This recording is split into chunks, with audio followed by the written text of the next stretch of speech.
दोस्तों अक्सर ठंडी के दिनों में कब्ज बढ़ जाती है। कब्ज की शिकायत ज़्यादा होने लगती है।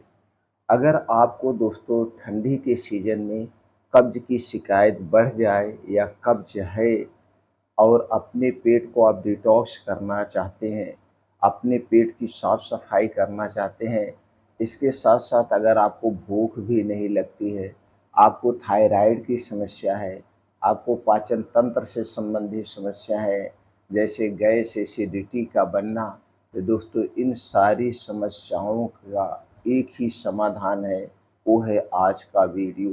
दोस्तों आज के वीडियो में 2 ऐसी चीज़ों के बारे में बात करेंगे, जो कि एकदम पूर्ण रूप से नेचुरल है, पूर्ण रूप से एकदम सेफ़ है और इनका सेवन करके आप दोस्तों ठंडी के दिनों में जो गैस, कब्ज़, एसिडिटी होती है, उससे छुटकारा पा सकते हैं। दोस्तों ये 2 चीज़ें कौन-सी हैं? इन्हें कैसे प्रयोग करना है और कितने दिनों तक प्रयोग करना है, सारी जानकारी आपसे शेयर करेंगे। बस इसको प्रयोग करते समय थोड़ी-सी सावधानी बरतना है। अगर आप इस सावधानी के साथ इन चीज़ों का प्रयोग करते हैं, तो दोस्तों आपको पूर्ण रूप से लाभ मिलेगा। इसके साथ-साथ वज़न को कंट्रोल करने में मदद करेगी, ब्लड प्रेशर को बढ़ा हुआ है उसे भी नियंत्रित में करेगी, थायराइड की समस्या उसे भी कंट्रोल करेगी, आपका ब्लड प्रेशर बढ़ा है वो भी कंट्रोल में होगा। दोस्तों इसके साथ-साथ अगर फैटी लीवर है वो भी कंट्रोल में होगा। बहुत सारे इसके फ़ायदे हैं। तो चलिए दोस्तों जानते हैं इन चीज़ों का प्रयोग करते समय आपको कौन-सा परहेज़ करना है, कौन-सी सावधानियाँ बरतनी है। क्योंकि दोस्तों आयुर्वेद में हर बार इसी बात पर जोर दिया जाता है, जब भी कोई भी घरेलू नुस्ख़ा प्रयोग करे या आयुर्वेदिक दवाओं का सेवन करे, उतने दिनों तक सावधानियाँ बरतना यानी परहेज़ करना बहुत ज़रूरी है। अगर हम परहेज़ की बात करें तो दोस्तों उतने दिनों तक आप कोई भी ठंडी चीज़ नहीं लेंगे। चाहे वो ठंडा पेय पदार्थ हुआ, ठंडा खाना हुआ या दोस्तों ठंडा पानी हुआ, कोल्ड ड्रिंक, सॉफ्ट ड्रिंक कुछ भी हुआ नहीं लेना है। इसके साथ-साथ आपको बाहर की कोई भी चीज़ नहीं खाना है, चाहे बाहर की जलेबियाँ हुईं, मिठाइयाँ हुईं या चिप्स, पापड़ या जो भी बर्गर, पिज़्ज़ा जो भी चीज़ें हैं, चाहे वो खुली चीज़ें हों, चाहे पैकेट बंद चीज़ें हों, ये चीज़ें खाने से हमारे पेट में गैस, कब्ज़, एसिडिटी बढ़ती है। दोस्तों ये चीज़ें आपको नहीं खाना, अपने घर का बना हुआ खाना खाना है। आपके घर पे जो भी खाना बनेगा, उन खाने को बनाने में 3 चीज़ों का प्रयोग नहीं किया जाएगा। पहली चीज़ है चीनी, दूसरी चीज़ है मैदा और दोस्तों रिफ़ाइन किया गया तेल। ये 3 चीज़ें सबसे खतरनाक है और ये 3 चीज़ें बहुत ही नुकसानदेह हैं। ये तीनों चीज़ों को खाने से ही आज की लाइफ़स्टाइल बीमारियाँ बढ़ रही हैं। और दोस्तों बाहर जितनी भी चीज़ें आपको मिलती हैं, चाहे वो मिठाइयाँ हुईं, चाहे वो नमकीन पापड़ चिप्स हुआ या कुछ भी हुआ, उन सारी चीज़ों में ये 3 चीज़ों का प्रयोग किया जाता है।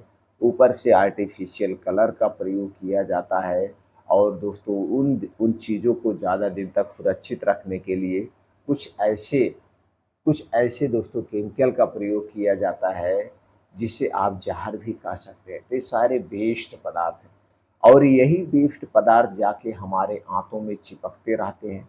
धीरे-धीरे आँतों पे एक मोटी लेयर बन जाती है और यही मोटी लेयर कब्ज़, गैस, एसिडिटी का कारण बनती है। और दोस्तों जब हमारे शरीर का वात, पित्त, कफ़ डिस्टर्ब होता है, यानी कि ज़्यादा बनने लगे तो भी नुकसानदेह है, कम बने तो भी नुकसानदेह है और ये सारी चीज़ें हमारे वात, पित्त, कफ़ को डिस्टर्ब करते हैं। इसलिए दोस्तों इन बाहर की चीज़ों को कभी मत खाइए। इसके साथ-साथ आपकी डाइट कैसी होनी चाहिए? दोस्तों हमारी डाइट 70% लिविंग वस्तुओं पर आधारित होनी चाहिए, यानी जीवित वस्तुएँ, जिनमें प्राण होता है, ऊर्जा होती है। जैसे अगर हम बात करें हरी साग-सब्जियाँ, ताज़ी मौसमी फल, बीन्स को रात में भिगोकर खा सकते हैं या अंकुरित करके खा सकते हैं। ड्राई फ्रूट्स, मोटे अनाज, डेयरी मिल्क, लेकिन ये डेयरी मिल्क आपके घर का होना चाहिए, पैकेट का नहीं होना चाहिए। अगर डेयरी मिल्क घर का नहीं है, तो दोस्तों आप प्लांट बेस्ड दूध घर पे तैयार कर सकते हैं। ये सारी चीज़ों में क्या होता है, जान होती है, प्राण होती है, ऊर्जा होती है। यही हमारे डाइट का हिस्सा होना चाहिए। और दोस्तों जब तक हमें खूब अच्छी-सी भूख ना लगे, हमें दिन में कुछ नहीं खाना चाहिए। कुछ है लोग हैं दोस्तों, दिन भर ऐसे कुछ ना कुछ खाते-पीते रहते हैं 1 घंटे, 2 घंटे पे, तो ऐसे हमें नहीं करना चाहिए। जब तक अच्छी-सी भूख ना लगे हमें नहीं खाना चाहिए। इसके अलावा इसके अलावा दोस्तों रात का खाना हमें जल्दी खाना चाहिए, जितना जल्दी खा सकें। वैसे तो दोस्तों प्रकृति का जो नियम है वो कहता है हमें रात का खाना सूर्य डूबने के 1 घंटे पहले कर लेना चाहिए। क्योंकि रात का मतलब हो गया पूर्ण रूप से आराम, चाहे वह शारीरिक रूप से हो या मानसिक रूप से, पूर्ण रूप से हमें आराम करना चाहिए। इसके साथ-साथ अपने शरीर की एक्टिविटी बढ़ाने के लिए डेली दोस्तों हमें तेज गति से मॉर्निंग वॉक, योगा, प्राणायाम, मेडिटेशन करना चाहिए, जिससे हमारे शरीर की एक्टिविटी बनी रहे, शरीर की हड्डियाँ, मांसपेशियाँ मजबूत रहें। अगर ये दिनचर्या आप अपनाते हैं तो दोस्तों आपको गैस, कब्ज़, एसिडिटी यानी कि लाइफ़स्टाइल की जितनी बीमारियाँ होती हैं आपको नहीं होंगी। आप फ़ॉलो करके तो देखिए, फिर कमाल होगा दोस्तों। इस रूल को आप ज़रूर फ़ॉलो करिए। अब दोस्तों चलिए जानते हो कौन-सी चीज़ें हैं, अब ये सावधानी आपको बरतना है और उसका प्रयोग कैसे करना है। दोस्तों पहली चीज़ है, जो सबसे अच्छी चीज़ है जिसकी तासीर ठंडी होती है दोस्तों, वो है धनिया। आपको धनिया लेना है 1 चम्मच और इसी के साथ आपको लेना है अजवाइन आधी चम्मच। इन दोनों चीज़ों को लेकर के अच्छी तरह से धुल दीजिए।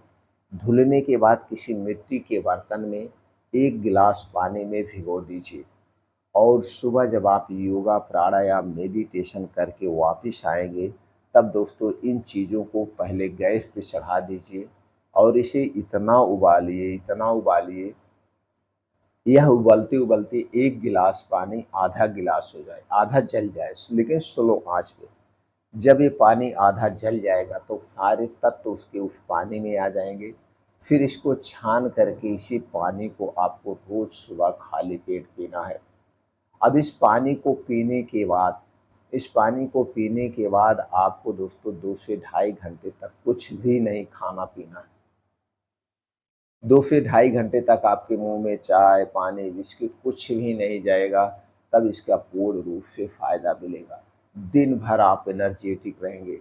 दोस्तों ये जो अजवाइन है, स्टेमिना पावर बढ़ाने में पुरुषों के लिए बहुत ही अहम रोल निभाती है। इसके साथ-साथ गैस, कब्ज़, एसिडिटी को दूर भगाती है और इसकी तासीर गर्म होती है।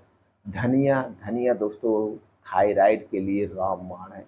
कब्ज़ के लिए रामबाण है, ख़ास करके जो सर्दी के दिनों में कब्ज़ होती है। कब्ज़ को भी दूर करेगी, थायराइड को भी दूर करेगी और हमारे पाचन तंत्र को डिटॉक्सिफ़ाई करने का भी काम करेगी। तो दोस्तों इनका आप सेवन कर सकते हैं। दोस्तों गर्भावस्था में स्तनपान कराते समय इसका प्रयोग नहीं करना है। अगर आपको धनिया और अजवाइन से एलर्जी है तो उस कंडीशन में भी प्रयोग नहीं करना है, बाकी इसका प्रयोग कर सकते हैं। अब दोस्तों इससे संबंधित आपके मन में कुछ और प्रश्न है तो कमेंट सेक्शन के माध्यम से पूछ सकते हैं।